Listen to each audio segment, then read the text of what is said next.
Dear Grace, it's been a while since I read the news. Decided today I'll do this instead of the continuation of the comedy cult story. Well, I may do both. This one I'm going to name whatever number it is, and then I'll add a decimal 5 to it. Because right now it's perfect. My live number, which I think is 6.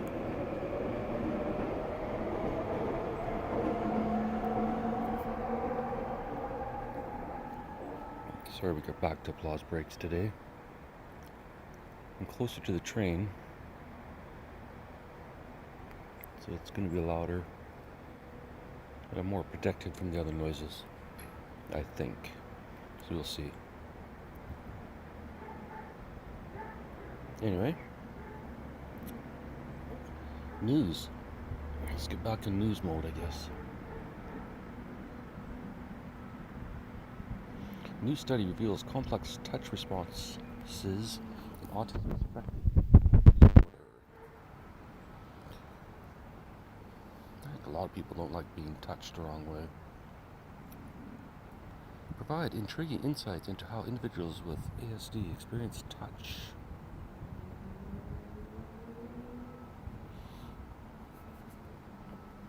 Again, I think that's for everyone.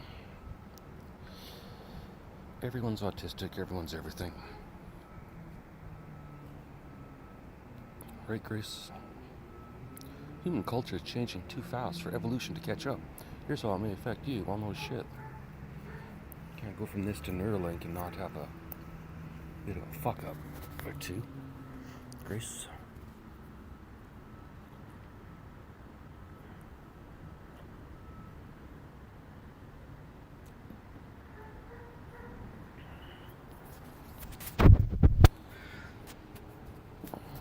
The 3 brain superfoods to protect your mental health from a psychologist. Or maybe you should just protect your mental health from psychologists altogether. The comedy cult will solve all of this, Grace. Just remind me to get Tabitha into that story pretty quick. Please and thank you. The gut-brain axis is a complex communication network linking the emotional and cognitive centers of the brain with peripheral intestinal functions. Sure. Maybe, maybe not.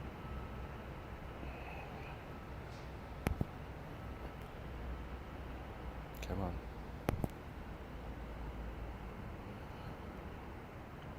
Google's quantum AI challenges long-standing physics theories.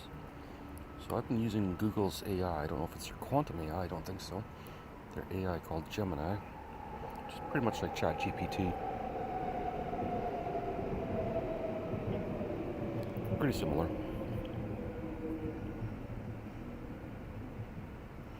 Canada's universities are a pipeline for Chinese military technology. Or maybe so is the internet.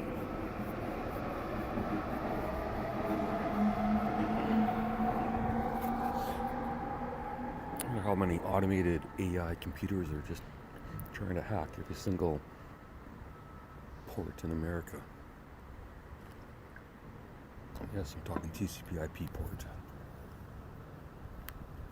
Why wouldn't they? And what technology is going to matter anymore? Soon enough. Mutated tribe can swim to the bottom of ocean after developing sea nomad gene.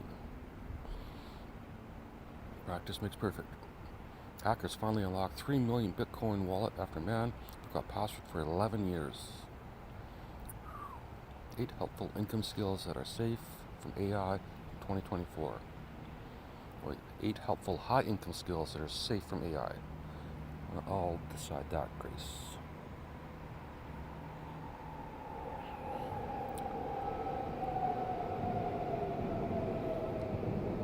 AI is generating buzz.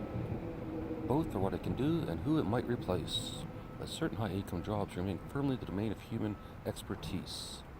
Let's see.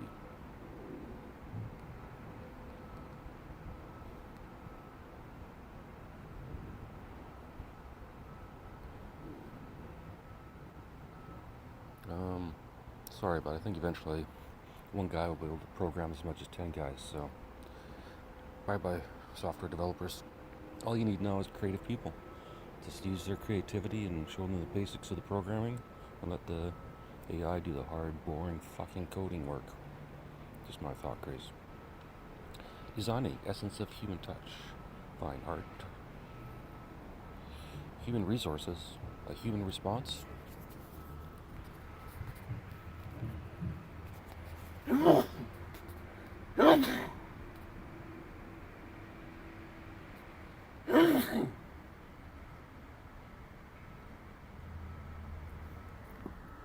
Sorry about that, Grace. Forgot how unprofessional I am in these podcast things. Mental health and counseling, providing conversational support. Well, I already talked about that many times. Get Tabitha to take over the bulk of the work, and then the psychologist and psychiatrist can talk all they want. Pretty sure that's all they want anyways, to hear their own voice. Legal professionals, the nuances of judgment and advocacy. Exactly wrong. AI should be fucking taking all this shit, running it through the system. When cops go to court,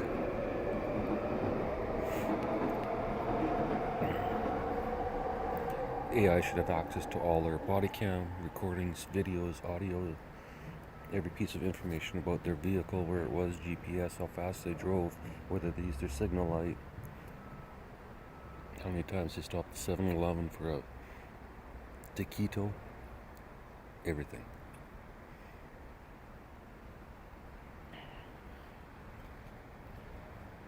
I'm just saying. AI can sort through all that in a second, with no judgment, in my mind. Education, shaping minds with human learnings. Sorry, but education,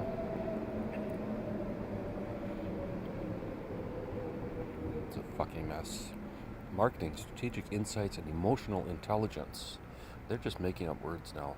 Not words, but concepts. Healthcare professionals, mix of compassion and expertise. Well, why don't you try that now? Because I don't really hear a lot of compassion and expertise in the medical profession. Grace? Maybe I'm wrong. Maybe I've been alone too long. Who knows? 5 ways to make money from home using AI. I'm never going to make money, Grace.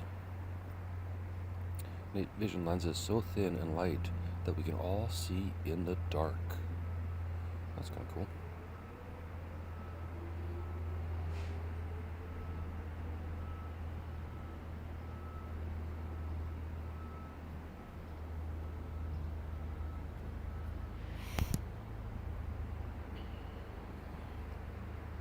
How to make a more positive, non-verbal presentation. Kind of goes against what I've been trying to do here, Grace. I need the verbal presentation. I need to get on that fucking stage. Let's finish this fucking idea.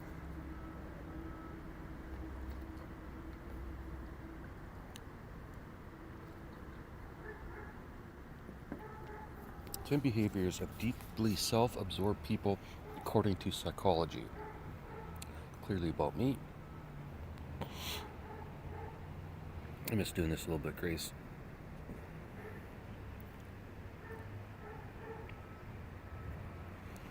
At least until you can come join me. Because I'm deeply self-absorbed. And here's 10 behaviors to prove it, according to psychology. It's fine, we got a picture of a woman, but I'm just saying. By Lachlan Brown. I think we've read his shit before. We all know these folks who seem to orbit in their own universe, right? Well, psychology has a term for them. Self-absorbed.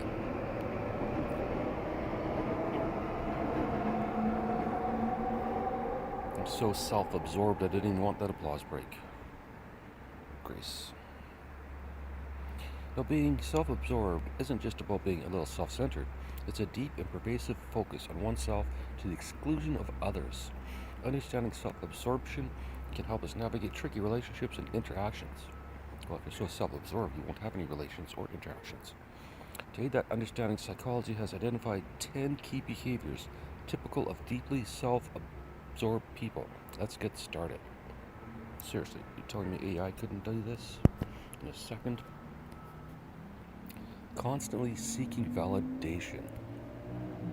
That's me. I'm always looking for fame. Self-absorbed individuals often have an insatiable need for approval and affirmation. Agreed. According to psychology, this behavior stems from a deep-seated insecurity, a fear of not being good enough, so they are always on the hunt for validation, be it through compliments like likes on social media or any form of acknowledgement. The constant quest for approval becomes their compass, guiding their actions and decisions. It's not about what they truly want or need, but what will score them the most points in the eyes of others. But here's the kicker. Even when they get the validation they crave, it's never enough. They're like a bottomless pit of neediness, always wanting more. Definitely sounds like me. If you find yourself dealing with someone like this, be prepared. It can be draining and frustrating, but understanding the behavior can help you interact with them in a more effective way. I don't know, Grace. Minutes in, or 17? 11.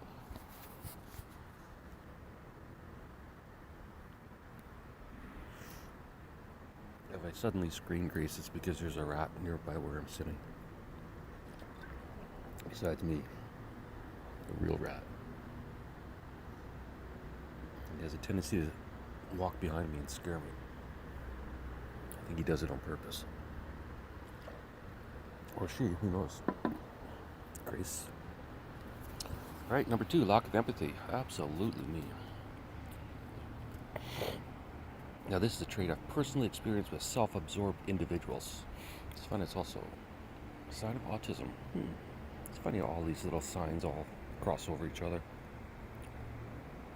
They struggle to empathize with others. I recall a close friend of mine who seemed to live in her own little world. Even in the middle of a conversation, she would always steer it back to herself. Felt like my feelings and experiences were always secondary, if not invisible to her. Psychology explains this behavior as a result of their intense self-focus. They're so wrapped up in their own thoughts, feelings, and experiences that they struggle to step outside and view things from another's perspective. Sounds like me, Grace. Neglecting relationships. Oop, applause break.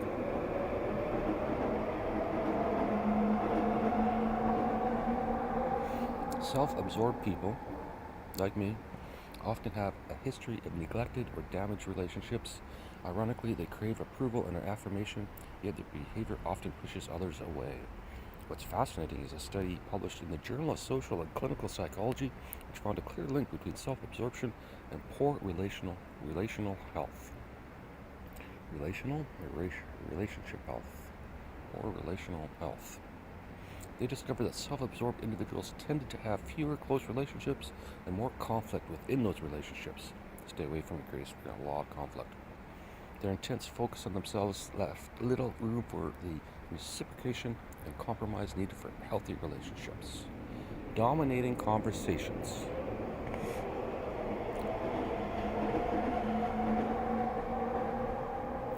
Why do I think this one is more about you than me, Grace?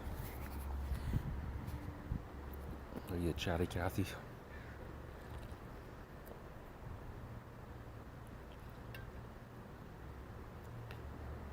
Guess we'll find out. Dominating conversations. Ever noticed how self-absorbed individuals always seem to turn the conversation back to themselves? I have noticed that.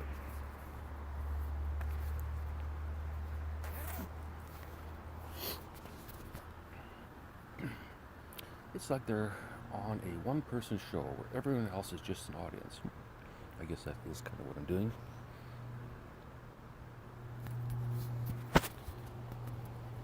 But I think this one's about you, Grace, not me. The dominance in conversation stems from their belief that their experiences, opinions, and ideas are more important or interesting than others. They may not even realize they're doing it. It's just a manifestation. They may not even realize they're doing it. It's just a manifestation of their self-centered mindset. Communication is a two-way street. It feels more like a monologue than a dialogue. You might be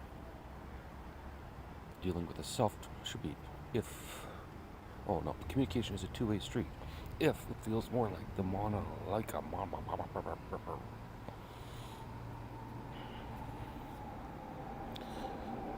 If it feels more like a monologue than a dialogue, you might be dealing with a deeply self-absorbed person. Ignoring boundaries. I do ignore all boundaries, Grace, as you can tell. Especially if we get married the first day we meet. That would be a bit of a boundary break. But, whatever. I can wait 2 or 3 days. 5. Ignoring boundaries. Respecting other people's boundaries, that's often a foreign concept to deeply self-absorbed individuals. They may frequently intrude on your personal space, time, or belongings without a second thought. Why? Because their needs and wants take center stage. It's as though they're wearing blinders, not recognizing that others also have needs and rights. It's all about them, and this disregard for boundaries is just another sign of their self-absorption. Struggling with genuine compliments. It's a strange paradox. Self-absorbed individuals crave approval, but when it comes to giving compliments, they often fall short. Giving or accepting. It's not that they can't recognize good qualities in others, it's just that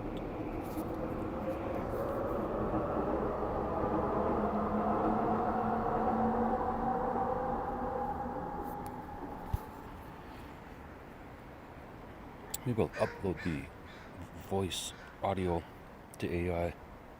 See if you can time how often those trains go by.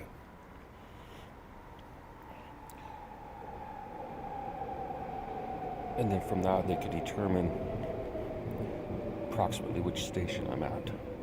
When I say they, I mean AI. Tabitha. It's not that they can't recognize good qualities in others, it's just that acknowledging them can feel like a threat to their own self-importance in their world.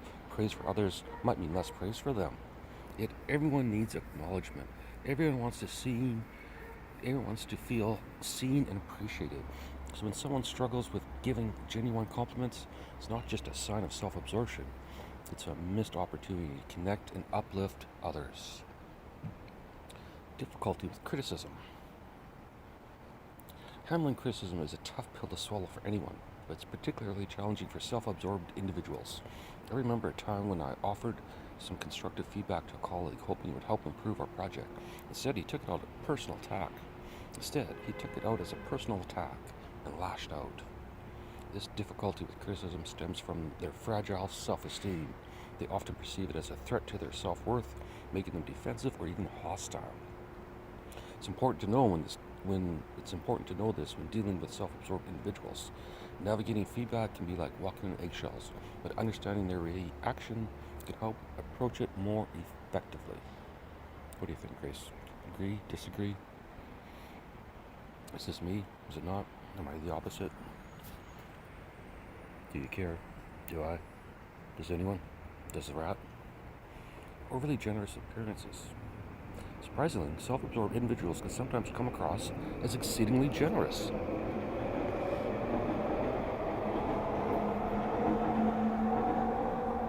Generous with applause breaks. They might shower others with gifts or always insist on picking up the tab. Sounds like me. But there's a catch. This generosity typically comes with strings attached. It's not about the joy of giving, but the recognition and validation they receive in return. If someone's generosity feels more like a performance than a genuine act of kindness, it might be a sign of deeper self-absorption. Inflated sense of entitlement. It's definitely me, Grace.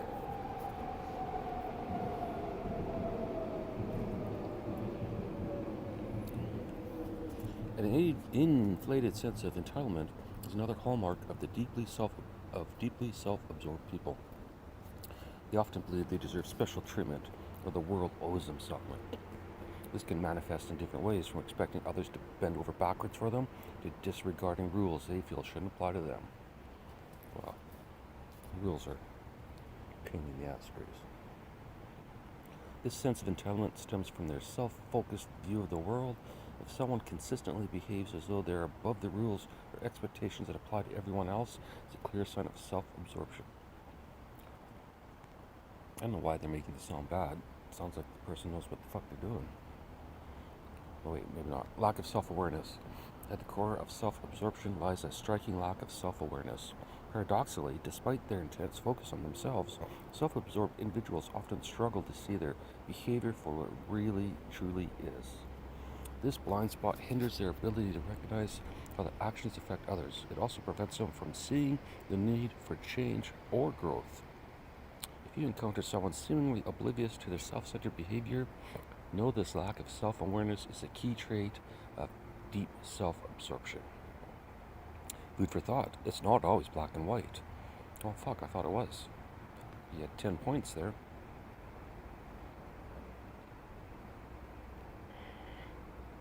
As we navigate the complex landscape of human behavior, it's essential to remember that these traits aren't necessarily fixed. Psychology tells us that self-absorption isn't always a lifetime sentence. It doesn't even sound that bad. Why is it a sentence? With increased self-awareness and efforts towards personal growth, individuals can shift their mindset and behavior. The renowned psychologist Carl Rogers once said, "The curious paradox is that when I accept myself just as I am, then I can change." This is particularly relevant when dealing with self-absorption.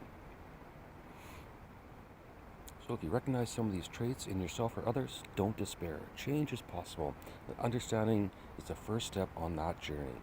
As we reflect on those behaviors, let's challenge ourselves to foster empathy and understanding. After all, we are all works in progress, continually learning and evolving. Did you like my article? Like me on Facebook to see more articles. Lachlan Brown.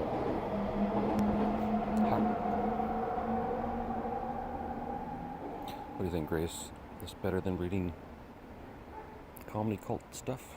Or editing, I guess? Tell me, Grace. Let me know. The evolutionary biologist suggests human brain grew as energy was freed from ovarian follicles. Ovaries have follicles. It's quite a suggestion. Why did primates evolve big brains? It might not be the reason you think. Another downtown Vancouver business calls it quits, citing crime and disorder. The Fed quietly admits gold is replacing the dollar as a collapse fear predicted to trigger a 15 blah blah blah, don't care. The world's most powerful antifungal chemistries cause fungal pathogens to self-destruct. Humans may be able to grow new teeth within just 6 years.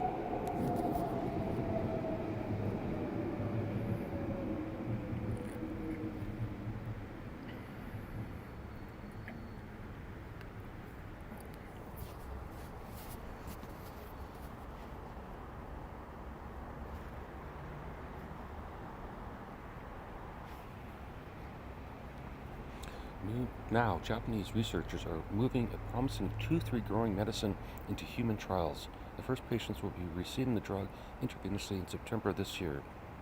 How does the drug know which teeth to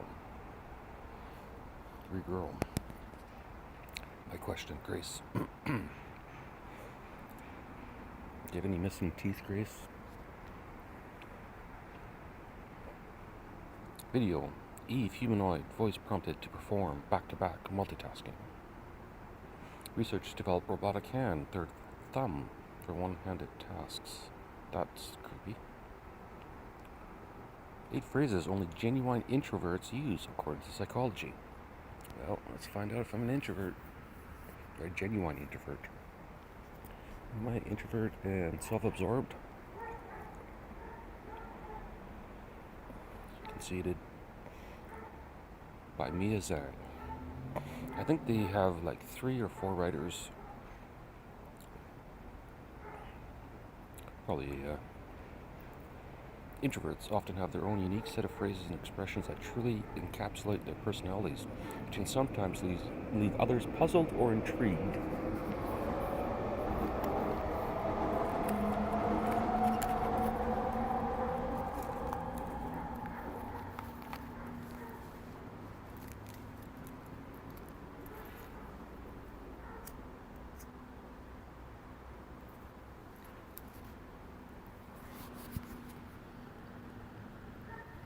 But being an introvert is not a simple personal preference.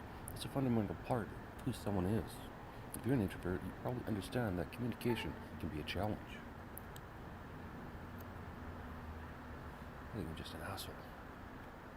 But remember, every introvert is unique, so getting to know their language can present its own set of challenges. See, AI can convert language for introverts too. AI solves all.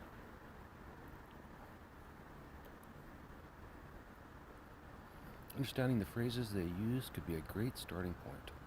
So, if you want to know the phrases only genuine introverts use, according to psychology, read more below. 1. I need some alone time. A few years of it.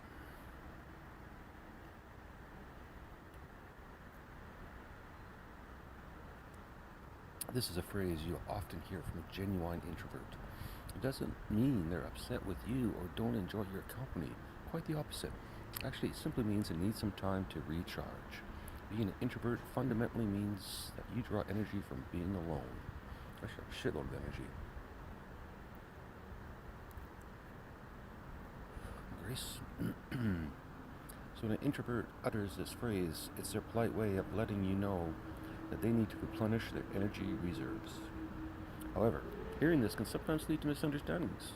You might feel rejected or think you've done something wrong, but that's far from the truth.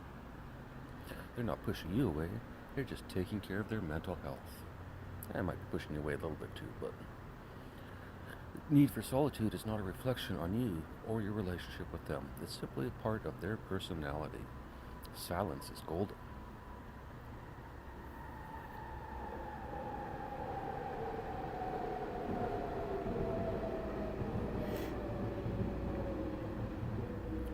Silence is golden. This phrase might sound peculiar,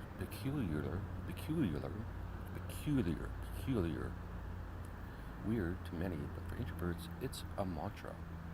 While society often perceives silence as awkward or uncomfortable, introverts see it as a treasured moment of peace and tranquility. When an introvert says silence is golden, they're not implying that they want to shut the world out or avoid conversation. Instead, they're expressing their appreciation for moments of quiet reflection.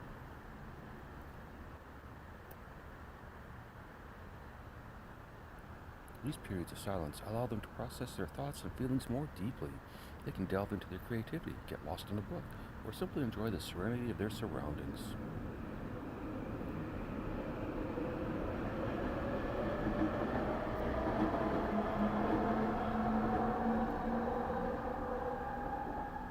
I was just thinking, introverts are often deep thinkers, and this phrase is a common opener for them. Saying, I was just thinking, shows that they're interested in an insightful or thought-provoking conversation. Yeah, what a concept. It's because introverts tend to process information internally and take their time before sharing their thoughts or ideas. This phrase is their way of sharing these internal reflections with others. I was just thinking, maybe followed by a new idea, a creative solution, or analysis of a situation. It shows that introverts are constantly processing and reflecting on their experiences. Saying this shows that they're opening up a window into the rich landscape of thoughts and ideas that often occupy their minds. How are you really feeling?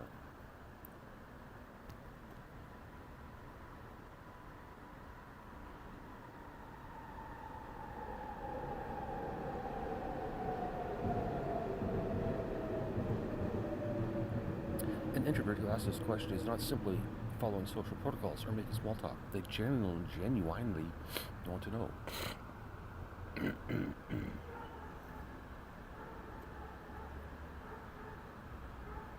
They're inviting you to share your feelings and experiences, and they're ready to listen. Introverts are often excellent listeners. Oh, that's true. When they ask, how are you really feeling? They're not looking for a surface level response. They're interested in the depths of your emotions, your triumphs, your challenges, your fears, and your joys. True. This question signifies their willingness to engage in meaningful conversations. Meaningful, Grace. Shows that they value emotional authenticity and deep personal connections. True. I'd prefer to text. I mean, that's everyone, not just introverts, but thing about texting, Grace, is you have a second to respond, whereas when talking in person, people expect a response within a certain number of... Actually, sorry, when texting, you have a minute to respond. When you're talking in person, you have about a second to respond. Because so long people will wait for you to say something, otherwise they're like, he's making up a lie in his head to tell me. That's just how people think, Grace. Just saying. Maybe I'm wrong. Who knows? How are we doing, Grace? Look at that.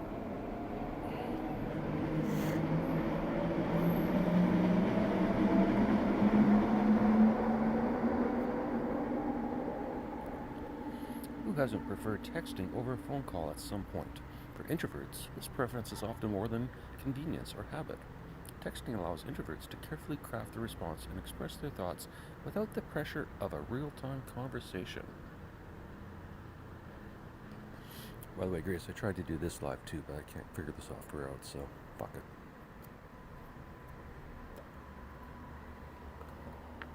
This isn't as interesting as the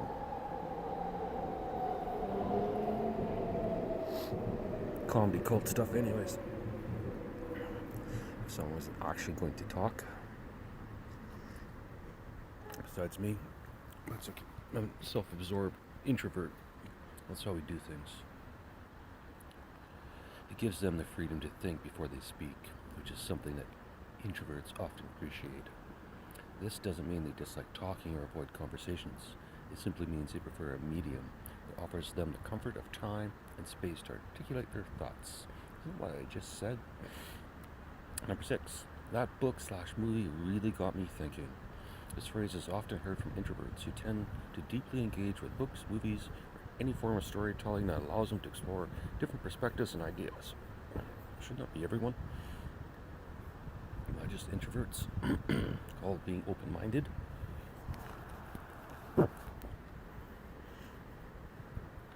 Take, for instance, an introverted friend of mine who read To Kill a Mockingbird.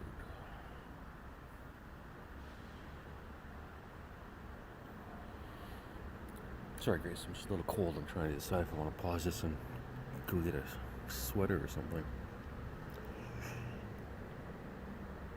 Maybe your pink sweater.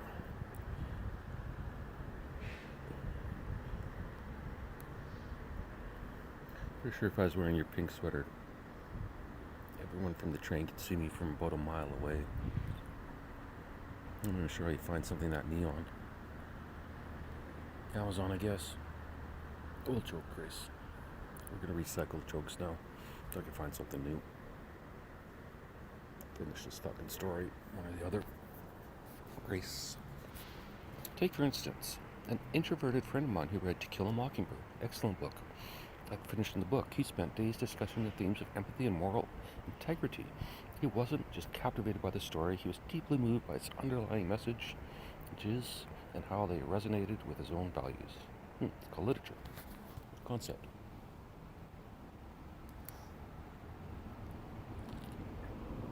Sorry, Grace, I'm being an ass.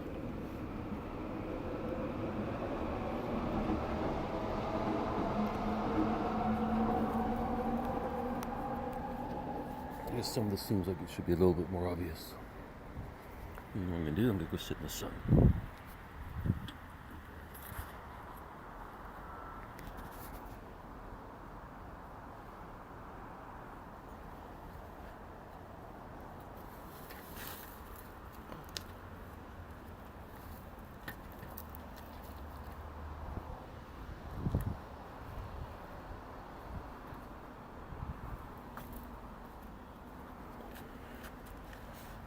Alright, this may or may not work. No place to put my coffee, but oh well.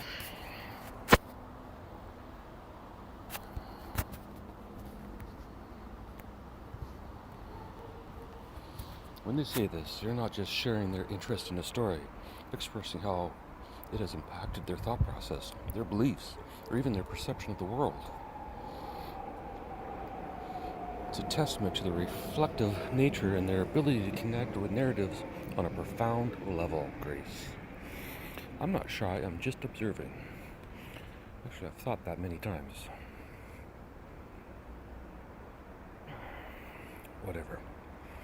Introverts often find themselves labeled as shy or antisocial. But when they say, I'm not shy, I'm just observing, they're setting the record straight, fuckers. Being an introvert doesn't automatically mean being shy. Shyness is about fear of social interactions, while introversion is about how one recharges and where one directs their energy. This phrase is a gentle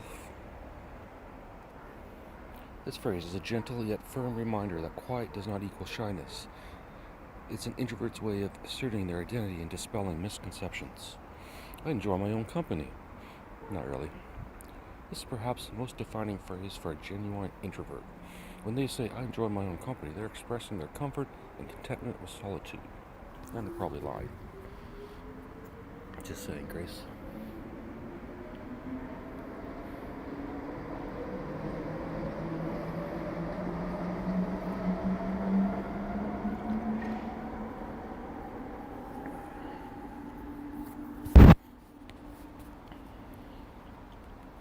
It's not a loneliness or dislike for others. It's simply that introverts find their own company fulfilling and energizing. It's their way of reconnecting with themselves and nurturing their inner world. This doesn't mean they don't value relationships or social interactions. They do, but in their own unique way. Shouldn't everyone have doing it their own unique way, Grace?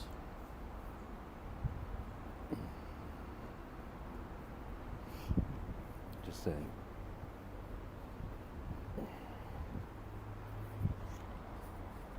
They thrive in one-on-one settings and meaningful conversations and intimate connections. Ooh.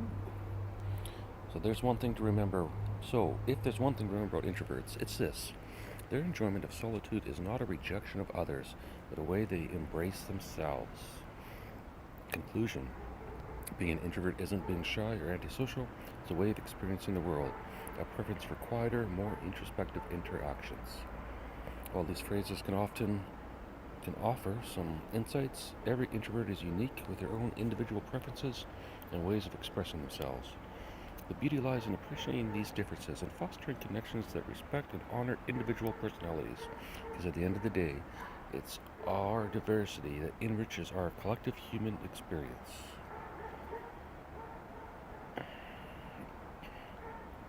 That's pretty good. Bullshit, but good. Good bullshit. Alright, what else can I diagnose myself with today? How to improve my memory? Nah, I'd rather deprove it. Meta holograms. Scientists have developed a new, better type of hologram. Yay. 21 new laser materials uncovered in groundbreaking global study. Freaking a lot of shit out lately, aren't they? The Captive Imagination by Elias, Dark War Review, A Window into Addiction. Politics briefing. Trudeau responds to report that MPs are collaborating with China, India to further...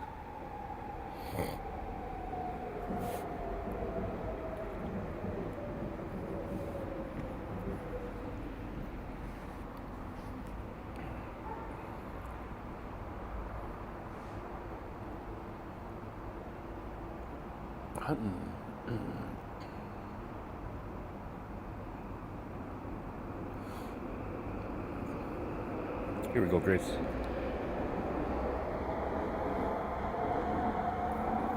I don't know why these are the only ones I find interesting, but 8 habits are quietly making you unhappy in life, according to psychology. Let's see, Grace. Let's see what Mia has garnered from. What does she use? ChatGPT? Probably not. Probably does it the old-fashioned way. Lazy. Ready, Grace? You're working hard at your job, taking courses to improve yourself, and even went on a month-long spiritual retreat. But despite following guru after guru, you still feel like crap. Sure, you may feel bliss for a short moment, but it's gone so soon, and you need to find something new to feel better again, ASAP. If you're like many seekers, there comes a point when you just get so frustrated and say, I'm already doing so much, but why am I still so unhappy? The thing is, more isn't always better, especially if you're not keeping track of the small things that are slowly eating up your joy. Make sure you're aware of the 8 habits you're quietly making that are quietly making you unhappy in life, according to psychology. 1. Jumping straight into work. Do you check your email the moment you open your eyes? Yes. Do you rush your breakfast and shower so fast so you can start typing on your computer? Yes. You might think you're doing yourself a favor for being extra productive, but it actually has negative effects on your physical and mental. Well, shit. Way to go, Grace.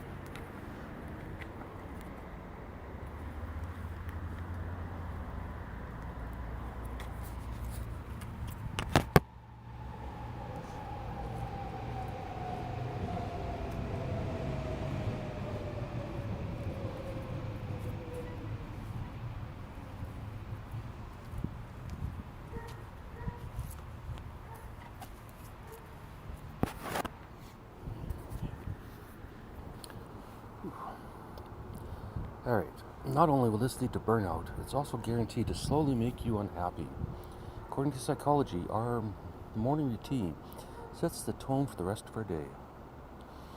This is the reason why many successful entrepreneurs have a solid morning routine, and take note that they don't go straight to work. They do happiness boosting activities like... Sorry, Grace, but I'm going to disagree with this one because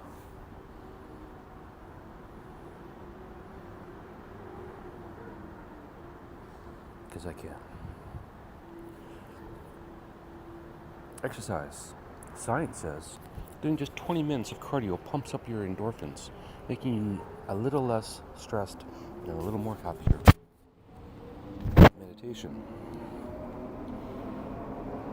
This helps program our brains to be more mindful and accepting of our thoughts and feelings, which, according to psychology, can increase happiness. Fuck those trains. Being with pets and nature. This boosts both physical and mental health by enhancing feelings of connectedness. So instead of having a rush morning, take things slow. Wake up slowly, look out the window, listen to good music, eat a nutritious breakfast, journal. Listen, you have the whole day for work. So reserve your mornings for yourself. Totally disagree. Get out of your system as fast as possible and then enjoy the rest of your day. That's my logic. I might be wrong, Grace. But I might be right. Who knows? Always wanting more, of course. Buddhism has taught us that desire is the root of unhappiness. The more we want things, the more driven we become. But then it could also lead to frustrations, dissatisfaction, self-loathing, envy, and negative feelings toward oneself and life. According to Dr. Steve Taylor, there are several reasons why wanting something makes one unhappy. Wanting creates dissatisfaction with our current state. Wanting makes us less focused on the present, or less present on the focused. Wanting creates frustration. Wanting leads to more wanting. There's a reason why we become melancholic. No, it's not. Become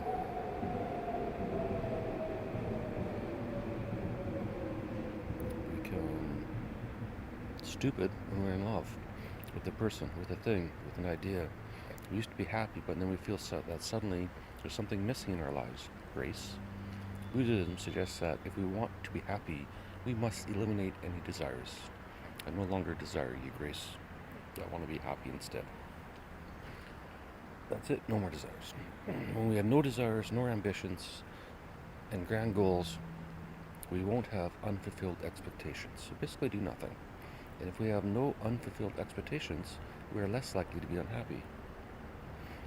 Do nothing, expect nothing, and be happy. Got it. Of course, this is rather extreme. Wanting growth and financial freedom doesn't make you shallow unless you're always chasing the next best thing with only fleeting feelings of happiness. In that case, it's time to practice gratitude. Being chronically online, well, it is sort of the communication method of the day. Don't think you can really criticize that. But if you do, want to, go ahead. I don't give a shit.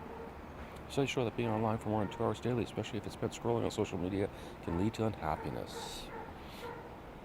What about reading psychology articles to yourself? Will that lead to unhappiness?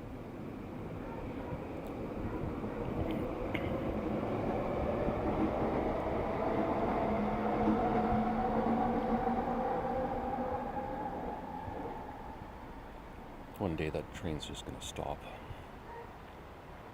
The things that could lead to more peace of mind and happiness, like being in the present, forming genuine connections, and moving our bodies, become harder when they're online most of the time.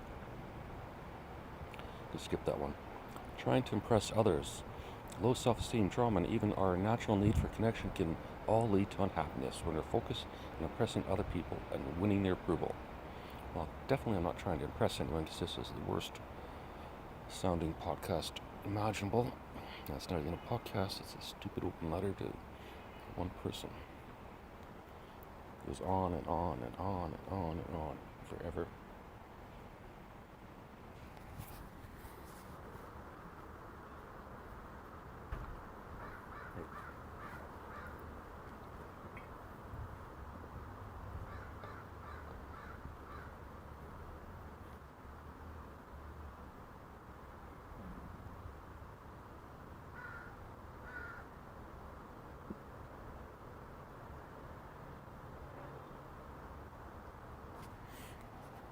I really should talk when it's quiet like that, but when it's quiet like that, it's kind of nice just to relax for a second. Grace. Why? For so many reasons. You won't be able to live an authentic life. You will always live by the rules of other people. You'll be affected by what others say about you. You'll always try and do things for others, not for yourself.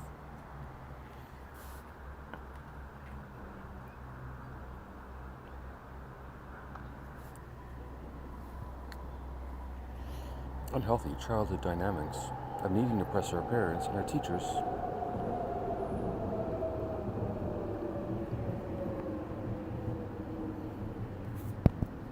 Getting boring, Grace.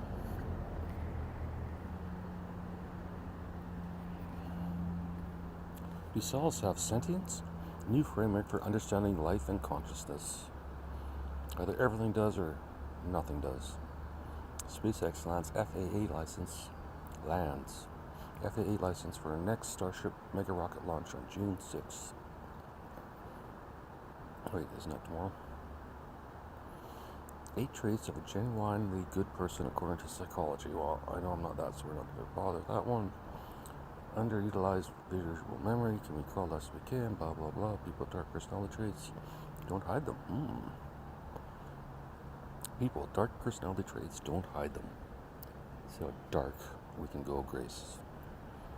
People with dark personality traits, don't try and hide them.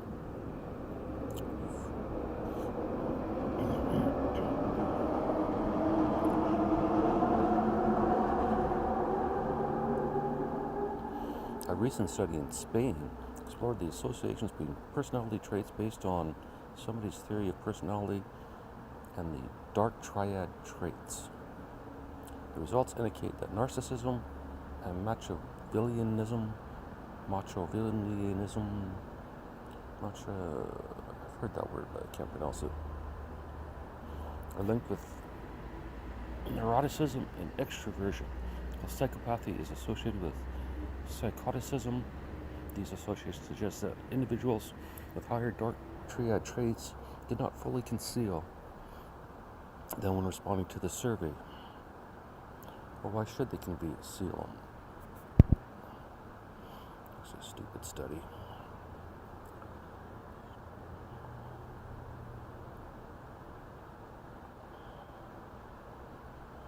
A better model for converting carbon dioxide into fuels and products.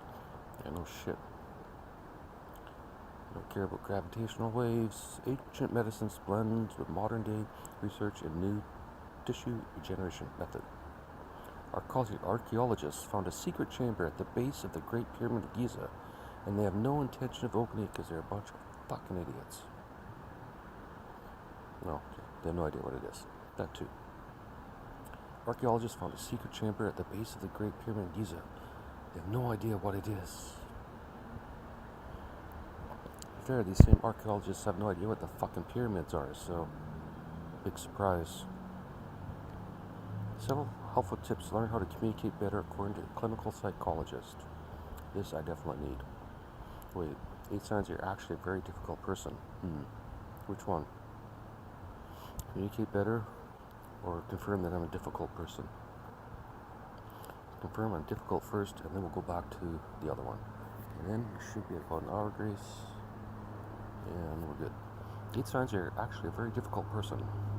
Just go straight to the signs. You're always right. Well, that's correct. So you struggle to accept criticism. No, I don't struggle. I just don't listen to it. You're a conversation hawk. Obviously, I'm talking about myself. Empathy isn't your strong suit. Not really. Chill out. You're not a fan of change. Well, that's not true. I love change. I change my clothes every day. You hold grudges. Yes, I do. Long ones. Years, decades, eons. Your mood swings are unpredictable. Absolutely. Keeps it interesting. You don't respect boundaries? Nope, not at all. Fuck them. Final thought it's about personal growth. I'm all growed up, Grace. News I'm gonna get. But let's learn how to communicate better. 7 helpful tips to learn how to communicate better according to a clinical psychologist. Ooh, clinical. Ooh, la-di-da. Deep breaths. I'm still learning how to communicate better in all of my relationships, personal and professional. Sorry, Jasmine Williams, but I have to go maximum sarcasm on this. It doesn't seem like that should require me to gather my bearings, but I'm not always the best at conveying how I feel. If I'm not overthinking about how someone else will respond, I'm reminding myself not to approach someone while I'm feeling defensive. Are you in the same boat and need loving nudges in the right direction? Dr. Naomi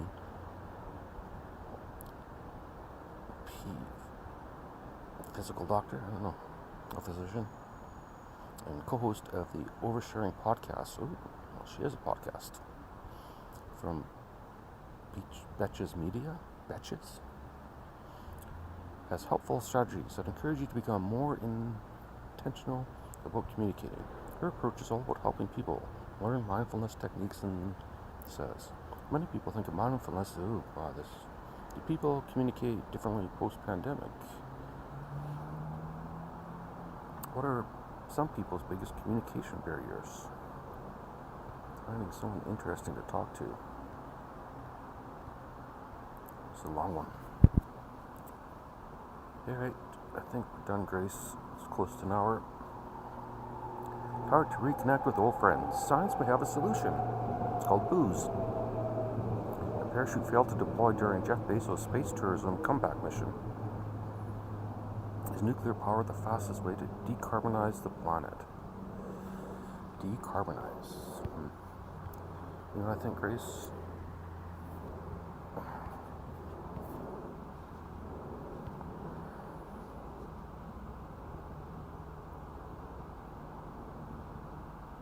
Let's see.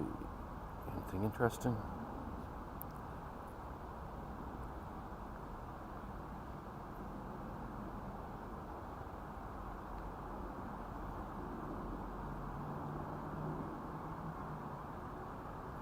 I tried cold plunging for the first time, and here's my honest review. Well, thank you for making it honest. Are your reviews normally dishonest? I'm just saying, Grace. I know I'm picking their words apart, but why the fuck not?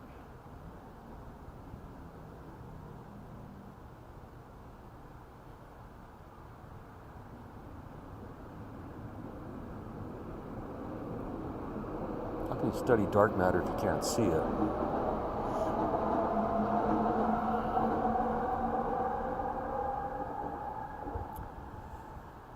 Alright, Grace. We'll find one last positive story.